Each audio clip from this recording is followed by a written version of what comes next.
Hi guys, ఈరోజు ఒక drama చూసేద్దాం. 1 అవర్ వీడియోస్ ఏవి దొరకలేదు, అందుకే 2 ఎపిసోడ్స్గా డ్రామా వేస్తున్నాను. గైస్, మీరు 16:9లో ఏవైనా డ్రామాస్ కానీ మూవీస్ కానీ చెప్తే వాటిని ఎక్స్ప్లెయిన్ చేస్తాను. అందరూ ఒకటే చెప్తే బాగుంటుంది, దాన్నే ఎక్స్ప్లెయిన్ చేస్తాను. డ్రామా స్టార్టింగ్లో ఒక అమ్మాయి తన గొంతు మీద కత్తి పెట్టుకొని, అమ్మ నేను అతన్ని మ్యారేజ్ చేసుకోను, అతను ఆల్రెడీ వెజిటేటివ్ స్టేట్లో ఉన్నాడు, అతన్ని మ్యారేజ్ చేసుకుంటే నా లైఫ్ మొత్తం స్పాయిల్ అవుతుంది అని అంటుంది. వాళ్ళ నాన్న అక్కడికి వచ్చి, నువ్వెందుకు ఇలా చేస్తున్నావు, నీకేమైనా పిచ్చా అని అరుస్తారు. ఆ అమ్మాయి పేరు యూయూ. వాళ్ళ అమ్మ అంటుంది, యూయూ మన కూతురు, తన విషయంలో నువ్వు ఇలాగే చేస్తావా అని అరుస్తారు. మన బిడ్డని మన చేతులారా మనమే చంపుకుంటామా, నీకు అర్థమవుతోందా లేదా, వాళ్ళెవరో తెలుసా, ఫ్యాంగ్ గ్రూప్ ఆఫ్ కంపెనీ వాళ్ళు అడిగారంటే మనం మ్యారేజ్ చేయాల్సిందే అని వాళ్ళ నాన్న అంటారు. అప్పుడు యూయూ అంటుంది, నేను చావనైనా చస్తాను గాని ఈ మ్యారేజ్ మాత్రం చేసుకోను అంటుంది. అయినా నీకు ఇంకో కూతురు ఉంది కదా, దాన్నిచ్చి మ్యారేజ్ చేయి, నా కూతుర్ని ఎందుకు అడుగుతున్నావని అంటుంది. తనే మన హీరోయిన్ బేబే. వాళ్ళ గ్రాండ్ మాతో కలిసి విలేజ్ లో ఉంటుంది. తను యూయూ కన్నా 2 years పెద్దది. అయినా తనకి కొంచెం పిచ్చుంది కదా, వాళ్ళు ఏమంటారో ఏంటో అని వాళ్ళ నాన్న అంటాడు. అదంతా ఏం పర్వాలేదు, నేను చూసుకుంటానులే, తనకి ఒక యాక్సిడెంట్ వల్ల ఇలా జరిగిందని చెప్తాను అంటుంది. నెక్స్ట్ తను విలేజ్కి వెళ్తుంది. మన హీరోయిన్ విలేజ్లో వాళ్ళ గ్రాండ్ మాతో చాలా హ్యాపీగా ఉంటుంది. అక్కడికి స్టెప్ మామ్ వచ్చి ఎలా ఉన్నావని అడుగుతుంది. గ్రాండ్ మా నువ్వెందుకు వచ్చావు ఇక్కడికి అని అరుస్తారు. అవును, నువ్వెందుకు వచ్చావని బేబే కూడా అడుగుతుంది. అదేమో మన హీరోయిన్ చెవు పట్టుకొని తిప్పేస్తుంది. తనకి కొంచెం ఫుడ్ ఇచ్చి, నీకు ఇష్టమైన డిషెస్ అన్నీ ఇందులో ఉన్నాయని చెప్పి ఇస్తుంది. అవునా అని చాలా హ్యాపీగా తీసుకుంటుంది. అయినా నువ్వు తన అమ్మవు కాదు కదా, ఎందుకు తీసుకెళ్తున్నావని గ్రాండ్ మా అడుగుతారు. అవును, నేను నీతో ఎందుకు రావాలి అని బేబే కూడా అడుగుతుంది. మర్యాదగా నేను చెప్పినట్టు విను, వెళ్ళి డ్రెస్ మార్చుకొనిరా అని స్టెప్ మామ్ అంటుంది. హీరోయిన్ ఎవరికో కాల్ చేస్తుంది. తనకి మెంటల్గా ఏ హెల్త్ ప్రాబ్లము ఉండదు, యాక్టింగ్ చేస్తూ ఉంటుంది. ఆ స్టెప్ మామ్ ప్లాన్ ఏంటో తెలుసుకుంటుంది. అక్కడికి తీసుకెళ్ళాక తనకి యాక్సిడెంట్ చేయించి ఆ తర్వాతే తను ఇలా పిచ్చిదిగా మారిపోయిందని చెప్పి కవర్ చేస్తుందన్నమాట. ఆ ఫ్యాంగ్ ఫ్యామిలీ దగ్గర నుంచి తప్పించుకోవాలి కదా, అందుకే ఇలా చేస్తుంది. తను గ్రాండ్మాతో, గ్రాండ్మా మన రివెంజ్కి టైం స్టార్ట్ అయింది అని చెప్పి తను అంటుంది. గ్రాండ్మా చెప్తారు, ఎవరి వీపు మీద అయితే పుట్టుమచ్చ ఉంటుందో వాళ్ళే నీ కజిన్ అని చెప్పి పంపిస్తారు. స్టెప్ మామ్ తనని అక్కడ నుండి తీసుకెళ్తారు.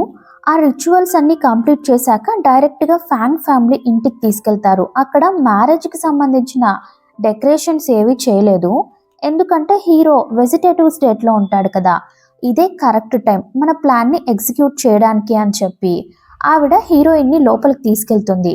లేకపోతే ఇదొక పిచ్చిదని అందరికీ తెలిసిపోతుంది అని అనుకుంటుంది. మెయిడ్ వచ్చి వాళ్ళను హీరో రూమ్లోకి తీసుకెళ్తుంది. ఆయనే మిస్టర్ ఫ్యాంగ్, వెజిటేటివ్ స్టేట్లో ఉన్నారు అని చెప్తుంది. ఆవిడ మనసులో అనుకుంటుంది, ఇతన్ని చూస్తే చాలా రోజులు ప్రాణాలతో ఉండేటట్లు లేడే అని అనుకుంటుంది. మన హీరోయిన్ ముసుగు తీస్తుంది.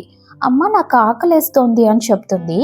తను ముసుగు వేసేసి, నా కూతురికి కొంచెం ఆకలి ఎక్కువ, తన కోసం స్పెషల్గా ఒక డిష్ చేసి తీసుకురా అని చెప్పి ఆ మెయిడ్ని అక్కడ నుండి పంపించేస్తుంది. మెయిడ్ అక్కడ నుండి వెళ్ళిపోయాక ఆవిడ బేబీని వాష్రూమ్లోకి తీసుకెళ్తుంది. అమ్మ నన్ను ఇక్కడికి ఎందుకు తీసుకొచ్చావని తను ఒక పక్క అడుగుతూ ఉంటుంది. ఏంటంటే తనకిప్పుడు దెబ్బ తగిలేలా చేసి ఆ దెబ్బ వల్లే తను ఇలా పిచ్చిదైపోయిందని క్రియేట్ చేయడానికే తీసుకొచ్చి ఉంటుంది. ఆవిడ చాలా ట్రై చేస్తుంది. మన హీరోయిన్ అయితే కనిపెట్టేసింది. రివర్స్లో ఆవిడకే దెబ్బ తగిలేలా చేస్తుంది. అమ్మ నీకు బ్లడ్ వస్తోంది అని చెప్తుంది. ఏంటి బ్లడ్డా, ఈ బ్లడ్ దీనికి తుడిచేసి దీనికే దెబ్బ తగిలినట్టుగా అందరి ముందు చెప్తాను అని అనుకుంటుంది. ఆవిడ బేబీని కిందకి తీసుకెళ్తుంది. వాళ్ళు అలా వెళ్ళగానే హీరో లేవడానికి ట్రై చేస్తాడు. అంటే హీరో కూడా యాక్టింగ్ చేస్తున్నాడనమాట.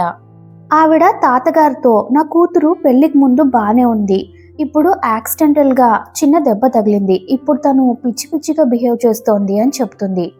అప్పుడు గ్రాండ్పా, మీరేం టెన్షన్ పడకండి, తన కోసం బెస్ట్ డాక్టర్స్ని పిలిపిస్తాను, తను ఇప్పుడు మా ఫ్యామిలీ మెంబర్ కదా, జాగ్రత్తగా చూసుకుంటామని చెప్తారు. నేను నా కూతుర్ని మీ చేతిలో పెడుతున్నాను, ఇక మీదట మీరే జాగ్రత్తగా చూసుకోవాలని ఆవిడంటారు. తాతగారిని గ్రాండ్పా అని పిలువు అని హీరోయిన్తో చెప్తారు. తను థ్యాంక్ యూ గ్రాండ్పా, నాకు స్వీట్స్ తినాలనుంది అని చెప్తుంది. ఆయన మెయిడ్స్తో తన కోసం మంచి డెజర్ట్ని చేసి తీసుకురమ్మని పంపిస్తాడు. గ్రాండ్పా రూమ్లోకి వచ్చి చూస్తారు. తనేమో టెడ్డీ బియర్తో ఆడుకుంటూ ఉంటుంది. ఆయన హీరోని చూసి, ఒక మంచి అమ్మాయితో మ్యారేజ్ చేస్తే వాడు నార్మల్ అవుతాడు అనుకున్నాను, కానీ ఇప్పుడు వాడు లేస్తే వాడి వైఫ్కి మెంటల్గా ప్రాబ్లం ఉందని తెలిస్తే చాలా ఫీల్ అవుతాడని చెప్పి అక్కడ నుండి వెళ్ళిపోతారు. గ్రాండ్ పా అక్కడ నుండి వెళ్ళిపోయాక హీరో లేస్తాడు. ఏంటి ఇతను లేచాడు, ఇతను వెజిటేటివ్ స్టేట్లో ఉన్నాడని చెప్పారు కదా, ఒకవేళ యాక్టింగ్ చేస్తున్నాడా? హ్యాండ్సమ్ బ్రదర్, నువ్వు వాష్రూమ్కి వెళ్ళాలా అని అడుగుతుంది. ఇదిగో నన్ను హక్ చేసుకో అని చెప్పి చేతులు చాపుతుంది. హీరో తనని చూసి నువ్వు పిచ్చిదానివా అని అడుగుతాడు. తనని ఎత్తుకొని వాష్రూమ్లోకి తీసుకెళ్తాడు. నువ్వు వాష్రూమ్కి వెళ్ళాలన్నావు కదా, నా ముందే వెళ్ళు అని హీరో అంటాడు. నువ్వు కూడా వెళ్ళాలన్నావు కదా అని చెప్పి తను హీరోని చాలా ఎక్కువగా టచ్ చేస్తూ ఉంటుంది. హీరో అక్కడ నుండి వెళ్ళిపోతుంటే నువ్వు ఇక్కడే ఉండు, నేను వెళ్తాను అని తను అంటుంది. అంటే వాష్రూమ్ వెళ్తానని చెప్తుందనమాట. ఏ అమ్మాయి ఇలా ఒక అబ్బాయి ముందు వాష్రూమ్కి వెళ్ళదు, అలా వెళ్తోందంటే తను పిచ్చిదని చెప్పి హీరో అక్కడ నుండి బయటకు వెళ్ళిపోతాడు. మిస్టర్ ఫ్యాంగ్ చాలా హ్యాండ్సమ్గా ఉన్నాడే అని అనుకుంటుంది. నెక్స్ట్ హీరో పడుకొని ఉంటే తను హీరో మీద కూర్చొని హీరోని టచ్ చేస్తూ ఉంటుంది. హస్బెండ్ అని పిలుస్తుంది. నువ్వు నన్ను ఇప్పుడు ఏమని పిలిచావని అడుగుతాడు. హస్బెండ్ అని పిలిచాను, అలా పిలవద్దు, ఫ్యాంగ్ అని పిలువు అంటాడు. నేను చాలా కష్టపడి హస్బెండ్ అని పిలిస్తే అలా పిలవద్దంటావేంటి, నువ్వు చాలా బ్యాడ్ తెలుసా అని అంటుంది. నువ్వొక స్టూపిడ్ అని హీరో అంటాడు. నన్ను అలా అనద్దు అని తను అంటుంది. హీరో తన టాయ్ని చేతిలోకి తీసుకొని నిన్న నైట్ నేను లేచానని ఎవరితోనూ చెప్పకు, అలా చెప్పావే అనుకో నీ టాయ్ నీకు ఇవ్వను అంటాడు. నువ్వు చాలా బ్యాడ్ తెలుసా అని అంటుంది. సరే, నేను నీకు చాలా క్యాండీస్ కొనిస్తాను, నేను లేచిన సంగతి ఎవరితోనూ చెప్పొద్దు అని అంటాడు. తను వెంటనే హీరోని కిస్ చేసి నువ్వు చాలా మంచివాడు తెలుసా అని అంటుంది. అప్పుడు ఎవరో వస్తున్నట్టు సౌండ్ వినిపిస్తుంది. హీరో వెంటనే పడుకున్నట్టు యాక్టింగ్ చేస్తాడు. హీరో పడుకున్నాక ఆంటీ మీరు లోపలికి రండి, మనమిద్దరం ఆడుకుందామని పిలుస్తుంది. మెయిడ్ ఒక డాక్టర్ని లోపలికి తీసుకొస్తుంది. అతను హీరోని చెక్ చేసే డాక్టర్ అన్నమాట. తనే మిస్సెస్ ఫ్యాంగ్ అని చెప్పేసి వెళ్ళిపోతుంది. నేను నీ హస్బెండ్కి డాక్టర్ని, ఇక మీదట నీకు కూడా డాక్టర్నే అని చెప్పి తనకి చేయిస్తాడు. తను ఒక్కొక్క వేల్ని టచ్ చేస్తుంది. ఆ డాక్టర్ హీరోయిన్ని టెస్ట్ చేయడానికి తనతో ఆడుకున్నట్టే ఆడుకొని ఒక్కొక్క క్యాండీని కిందకు వేస్తూ ఉంటాడు. తను వెళ్ళి ఆ క్యాండీ తీసుకొని తింటూ ఉంటుంది. అప్పుడు హీరో లేస్తాడు. ఏం చేస్తున్నావు నువ్వు అని అడుగుతాడు. లేదు, నిజంగానే తను స్టూపిడా అని చెక్ చేస్తున్నాను అని చెప్తాడు. అందుకోసం ఇలా చేయాలా అని హీరో కోప్పడతాడు. బేబీ అని పిలుస్తాడు. తను వెళ్ళి హీరో పక్కన కూర్చుంటుంది. ఎవరైనా ఇలా కింద పడేసినవి నువ్వు తీసుకోకూడదు, అది గార్బేజ్ అని చెప్తాడు. నిన్ను ఎవరైనా ఏడిపించినా కూడా నాతో చెప్పు అంటాడు. నువ్వు నా హస్బెండ్ కదా, నన్ను ప్రొటెక్ట్ చేస్తావా అని అడుగుతుంది. హీరో ఆ డాక్టర్ దగ్గర ఉన్న క్యాండీస్ అన్ని తీసుకుంటాడు. నెక్స్ట్ సీన్లో హీరోయిన్ని వాళ్ళ స్టెప్ మామ్ వచ్చి తీసుకెళ్తుంటే హీరో ఒక పక్క, ఆ డాక్టర్ ఒక పక్క చూస్తూ ఉంటారు. నువ్వు వెళ్ళి చూడొచ్చు కదా అని డాక్టర్ అంటాడు. నేను ఎలా వెళ్తాను, నేను లేవలేని పరిస్థితుల్లో ఉన్నాను కదా అని హీరో అంటాడు. అవును కదా అని చెప్పి ఆ డాక్టర్ నేనే వెళ్తానని వెళ్తాడు. ఆ రూమ్లోకి వాళ్ళ కూతురు వస్తుంది. అమ్మ, తను మీ పెద్ద కూతురని అందరికీ తెలియాలనుకుంటున్నారా అని అరుస్తుంది. నువ్వు గట్టిగా మాట్లాడుకో, ఫస్ట్ కోప్పడకుండా ఉండు అని వాళ్ళ అమ్మ అంటారు. తను వెళ్ళి కూర్చుంటుంది. చూడు, మిస్టర్ ఫ్యాంగ్ ఇంకా వెజిటేటివ్ స్టేట్లోనే ఉన్నాడు, ఎలాగైనా వీళ్ళ షేర్స్ అన్ని మనకే దక్కాలని వాళ్ళ అమ్మ అంటుంది. ఇదొక స్టూపిడ్ కదా, దీని షేర్స్ ఎలాగో మనకే దక్కుతాయిలే అని వాళ్ళ సిస్టర్ అంటుంది. నువ్వు నన్ను స్టూపిడ్ అని అనొద్దు అని హీరోయిన్ అంటుంది. స్టూపిడ్ అని అనకూడదా, అయితే ఈడియట్ అంటానులే అని వాళ్ళ సిస్టర్ అంటుంది. అంటే మిస్టర్ ఫ్యాంగ్ వాళ్ళు చాలా రిచ్ అనమాట అని హీరోయిన్ అనుకుంటుంది. తన షేర్స్ ఉంటాయి కదా, వాటిని వీళ్ళు తీసుకోవడానికి సైన్ పెట్టమంటారు. తనేమో చాలా స్లోగా సైన్ పెడుతుంది. సైన్ పెట్టమంటే అంత స్లోగా రాస్తావేంటి అని ఆ పేపర్ తీసుకొని చూస్తుంది. అందులో హీరోయిన్ వేరే ఏదో రాసుంటుంది. దాని కోపం వచ్చి ఆ పేపర్ని చింపేస్తుంది. అప్పుడు అక్కడికి వాళ్ళ నాన్న హీరో బ్రదర్ వాంగ్ అని ఒక అతను వస్తాడు. హీరోయిన్ని చూసి తనేనా ఆ స్టూపిడ్ గర్ల్ అని అడుగుతాడు. నువ్వు నన్ను స్టూపిడ్ అని అనుకో అని అంటుంది. నువ్వు చూడడానికి చాలా అందంగా ఉన్నావు, నీ బాడీ కూడా బాగుంది, కాకపోతే కొంచెం స్టూపిడ్ అంతే అని అంటాడు. మళ్ళీ నన్ను స్టూపిడ్ అని అనొద్దు అని అంటుంది. నేనెవరో తెలుసా, నీ హస్బెండ్కి బ్రదర్ని, నన్ను చూసి భయపడొద్దు అని అంటాడు. కానీ నాకు బ్రదర్స్ ఎవరూ లేరు, నా బ్రదర్ని మా అమ్మ కడుపులోనే మా ఆంటీ చంపేసింది, నాకు తెలుసు అని అంటుంది. అప్పుడు వాళ్ళ ఆ స్టెప్ మామ్ ఇంకా సిస్టర్ ఇద్దరూ తనని కొట్టడానికి వస్తారు. డాక్టర్ అక్కడికి వచ్చి ఆపుతాడు. తనెవరో తెలుసా, మిస్సెస్ ఫ్యాంగ్, తన విషయంలో మీరు ఇలా చేయకూడదు, తను ఈ ఫ్యామిలీ మెంబర్ అని చెప్తాడు. తనకేమైనా జరిగిందనుకోండి మిమ్మల్ని ఊరికే వదలరని వార్నింగ్ ఇస్తాడు. డాక్టర్ మీరు ఇక్కడేం చేస్తున్నారు అని వ్యాంగ్ అడుగుతాడు. నేను తనకు కూడా పర్సనల్ డాక్టర్నే అని చెప్పి హీరోయిన్ ని తీసుకొని అక్కడ నుండి వెళ్ళిపోతాడు. డాక్టర్ బేబీని హీరో దగ్గరికి తీసుకెళ్తాడు. డాక్టర్ ఇచ్చిన చాక్లెట్ ఏం బాలేదని చెప్తుంది. అంత బాలేనప్పుడు నువ్వెందుకు తిన్నావని అడుగుతాడు. తన చేతులు తుడుస్తూ ఉంటాడు. తన ఫేస్ చూస్తాడు. నీ ఫేస్కి ఏమైంది అని అడుగుతాడు. లేదు, నా సిస్టర్ నన్ను కొట్టింది. నేనేం తప్పు చేశానో నాకు తెలియడం లేదు. నా పేరెంట్స్ ఎప్పుడు నాతో ఇలాగే బిహేవ్ చేస్తారు అని చెప్తుంది. అప్పుడు డాక్టర్ హీరోతో చెప్తాడు, నేను కొంచెం లేటుగా వెళ్ళుంటే తన పరిస్థితి ఏంటో నాకు తెలియడం లేదు. వాళ్ళు తనని అలా టార్చర్ చేస్తున్నారు అని చెప్తాడు. హీరోకి చాలా కోపం వస్తుంది. నా వైఫ్ని కొట్టడానికి వాళ్ళకెంత ధైర్యం అని అరుస్తాడు.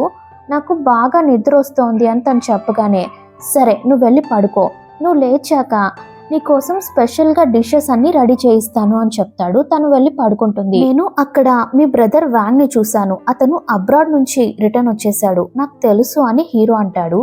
మీరు ఒక పిచ్చి అమ్మాయిని మ్యారేజ్ చేసుకున్నారు కదా, గ్రాండ్ ఫాదర్ ఆ అమ్మాయికి 8% షేర్స్ని కూడా ఇచ్చారు కదా, అవి తీసుకోవడానికే వచ్చాడు. అంతేకాదు మీకు యాక్సిడెంట్ చేసింది కూడా వాడే. వాడి ట్రాప్లో మిమ్మల్ని ఇరికించాలని చూస్తున్నాడు. వాడేం చేస్తాడో నేను కూడా చూస్తానని హీరో అంటాడు. నెక్స్ట్ నైట్ హీరో హీరోయిన్ ఇద్దరు పడుకొని ఉంటే తను లేచి వాష్రూమ్కి వెళ్తుంది. అక్కడికి వెళ్ళి కాల్ చేస్తుంది.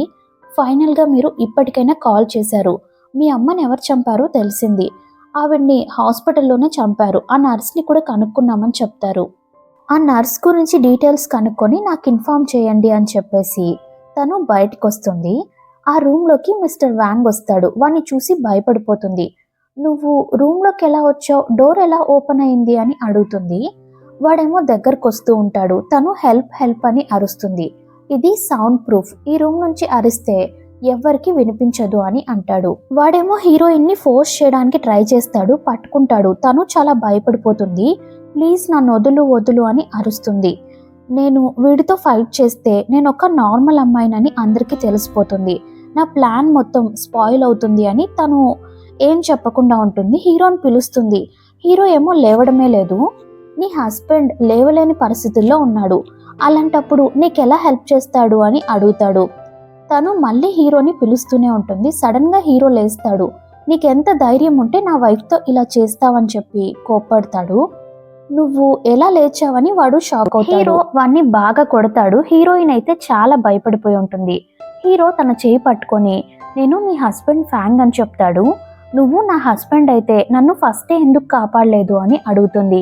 నువ్వు ఒక బ్యాడ్ పర్సన్వి, ఫస్టే నీ వైఫ్ని ఎందుకు కాపాడలేదు, బేబే వాళ్ళ హస్బెండ్ని హేట్ చేస్తోంది అని చెప్తుంది. హీరో చాలా బాధపడతాడు. వాడికి నాకు మధ్య ఏమైనా తేడా ఉందా, నేను నా వైఫ్ని ఫస్టే ఎందుకు కాపాడలేదని ఫీల్ అవుతాడు. తనని చాలా ప్రేమగా హగ్ చేసుకుంటాడు. నెక్స్ట్ డే హీరో గ్రాండ్ పాని కలవడానికి వస్తాడు. ఫైనల్గా నువ్వు లేచావన్నమాట, ఫ్యాంగ్ ఫ్యామిలీ ఎల్డెస్ట్ సన్ లేచాడని ఆయన చాలా సంతోషపడతారు. నన్ను క్షమించండి గ్రాండ్పా, నా వల్ల మీరు చాలా ప్రాబ్లమ్స్ని ఫేస్ చేశారు కదా అని హీరో అడుగుతాడు. అలాంటిదేం లేదని ఆయన చాలా సంతోషంగా ఉంటారు. అక్కడికి వ్యాంగ్ వస్తాడు. ప్లీజ్ నాన్న, మీరే నన్ను కాపాడాలి అని చెప్పి వాళ్ళ నాన్న కాళ్ళ మీద పడతాడు. వాళ్ళ నాన్న హీరోతో నీకెంత ధైర్యం, అసలు నా కొడుకుని ఇంతలా ఎందుకు కొట్టావని అరుస్తారు. అప్పుడు గ్రాండ్పా ఎందుకంత గట్టిగా అరుస్తున్నావని అడుగుతారు. మీ కంటికి వాడు మాత్రమే గ్రాండ్ సన్నా, నా కొడుకు మీ గ్రాండ్ సన్ కాదా అని అడుగుతారు. అవును, ఎందుకు ఇంతలా కొట్టావని వాళ్ళ నాన్న మళ్ళీ అడుగుతారు. అంకుల్ మీకు ఒక వీడియో చూపిస్తానని చెప్పి హీరో ఒక వీడియో చూపిస్తాడు. ఆ వీడియో గ్రాండ్ పా కూడా చూస్తారు. ఆయన చూసి చాలా కోప్పడతారు. నీ కొడుకుని ఇలాగైనా పెంచేది అని అరుస్తారు. అయినా రూమ్లో ఎవరైనా కెమెరా ఫిక్స్ చేస్తారా అని ఆయన అడుగుతారు. అప్పుడు డాక్టర్ వచ్చి నేనే ఆ కెమెరాని ఫిక్స్ చేశాను, ఎందుకంటే హీరో వెజిటేటివ్ స్టేట్లో ఉన్నారు కదా, ఆయన్ని ఎగ్జామిన్ చేయడానికి ఆ కెమెరాని ఫిక్స్ చేశాను అని చెప్తాడు. నీకు కొంచెమైనా సిగ్గుందా, నీ బ్రదర్ వైఫ్ నీకు సిస్టర్ ఇన్లా, తనతో నువ్వు ఇలాగే బిహేవ్ చేస్తావా అని గ్రాండ్ పా అరుస్తారు. తను స్టూపిడ్ లాగా యాక్టింగ్ చేస్తోంది అని వాళ్ళ నాన్న అంటారు. అక్కడికి హీరోయిన్ వస్తుంది. గ్రాండ్ పా ఇతను నన్ను చాలా ఏడిపించాడు అని చెప్తుంది. ఎవరు అని గ్రాండ్ పా అడుగుతారు. తను వ్యాంగ్ వైపు చేయి చూపిస్తుంది. గ్రాండ్ పా హీరోయిన్ ని హాస్పిటల్ కి తీసుకెళ్ళమంటారు. హీరోకి ఒక మెయిడ్ ఉంటుంది కదా, ఆ మెయిడ్ ని పిలిచి అడుగుతారు, నిన్న నైట్ మీరే కదా నాకు ఆర్డర్స్ వేశారు హీరో రూమ్ డోర్ ఓపెన్ చేయమని చెప్పి. ఇప్పుడు నా మీద చెప్తారేంటి అని ఆ మెయిడ్ ఏడుస్తూ ఉంటుంది. గ్రాండ్ పాకి చాలా కోపం వచ్చేస్తుంది. మీలాంటి వాళ్ళు అసలు ఈ ఇంట్లోనే ఉండకూడదు అని చెప్పి బయటికి పొమ్మంటారు. హీరోతో రేపే మీటింగ్ అరేంజ్ చేసి నిన్ను ప్రెసిడెంట్గా అనౌన్స్ చేస్తాను అని చెప్తారు. నెక్స్ట్ సీన్లో గ్రాండ్ పా హీరోతో నీకు హెల్త్ బాగాలేనప్పుడు ఈ అమ్మాయితో మ్యారేజ్ చేశాం. పరిస్థితుల వల్ల ఈ అమ్మాయి స్టూపిడ్గా మారింది. నేను ఈ స్టూపిడ్ని ఇంటి కోడలుగా యాక్సెప్ట్ చేయలేను. కావాలంటే తన రెస్పాన్సిబిలిటీ మొత్తం మనమే తీసుకుందాం. నువ్వు ఆ అమ్మాయికి డివోర్స్ ఇచ్చేయని అంటారు. ఏంటి డివోర్సా అని హీరో షాక్ అవుతాడు. ఏంటి నువ్వు డివోర్స్ ఇవ్వాలనుకోవడం లేదా అని అడుగుతారు. అలా కాదు, నేను తనకి డివోర్స్ ఇచ్చేస్తాను. తనతో నాకు ఏ కాంటాక్ట్ వద్దు అని హీరో చెప్తాడు. డివోర్స్ అంటే ఏంటి అని అడుగుతుంది. అయినా నేను వచ్చిన పని ఇంకా కంప్లీట్ అవ్వలేదు, అప్పుడే వీళ్ళు డివోర్స్ అంటున్నారేంటి అని తను మనసులో అనుకుంటుంది. డివోర్స్ అంటే నువ్వు నీ హస్బెండ్ని బ్రదర్గా అనుకో అని గ్రాండ్ పా అంటారు. ఏంటి హస్బెండ్ని బ్రదర్గా అనుకోవాలా అని అడుగుతుంది. హస్బెండ్ని బ్రదర్గా ఎవరు అనుకోరు, అలా ఎలా ఆలోచిస్తావని హీరో కోప్పడతాడు. నువ్వు నాకు తోడుగా ఉండి నన్ను చూసుకుంటానని చెప్పావు కదా, ఇలా వదిలేస్తున్నావేంటి అని అడుగుతుంది. గ్రాండ్ పా హీరోతో తనకి అర్థమయ్యేలా చెప్పాలి, ఇలా కోప్పడకూడదు, తనకి కొంత షేర్స్ని రాసిద్దాం, తన రెస్పాన్సిబిలిటీ మనమే తీసుకోవాలి అని చెప్తారు. సారీ బేబే, నువ్వు నాతో ఉంటే నీ లైఫ్ డేంజర్లో ఉంటుంది, అందుకే ఇలా చేస్తున్నాను అని హీరో మనసులో అనుకుంటాడు. అంటే మీ పని అయిపోతే నన్ను వదిలేస్తారా? నేను నా కజిన్ బ్రదర్ని ఎలా కనిపెట్టాలి? అంతవరకు నేను ఎలాగైనా ఈ ఫ్యాంగ్ హౌస్లోనే ఉండాలి అని అనుకుంటుంది. నెక్స్ట్ సీన్లో హీరో కంపెనీ గురించి అంతా చూస్తూ ఉంటాడు. అసిస్టెంట్ కాల్ చేసి బాస్ మీరు న్యూస్ చూసారా అని అడుగుతాడు. ఏంటంటే హీరో కాన్షియస్లోకి రాగానే వాళ్ళ వైఫ్కి ఇలా మెంటల్ హెల్త్ ప్రాబ్లం ఉందని తెలిసి వదిలేశాడు అని స్ప్రెడ్ అవుతూ ఉంటుంది. గ్రాండ్ పా కాల్ చేసి నువ్వు న్యూస్ చూసావా అని అడుగుతారు. చూశాను, మీరేం టెన్షన్ పడకండి, అంతా నేను హ్యాండిల్ చేస్తానని హీరో చెప్తాడు. ఈ న్యూస్ని ఎవరు ఇలా స్ప్రెడ్ చేసుంటారంటే మన హీరోయినే. ఓకే ఫ్రెండ్స్, నెక్స్ట్ ఏం జరుగుతుందో ఫైనల్ ఎపిసోడ్లో చూద్దాం. ఈ వీడియోని లైక్ చేసి కామెంట్స్ పెట్టండి. టాటా బాయ్.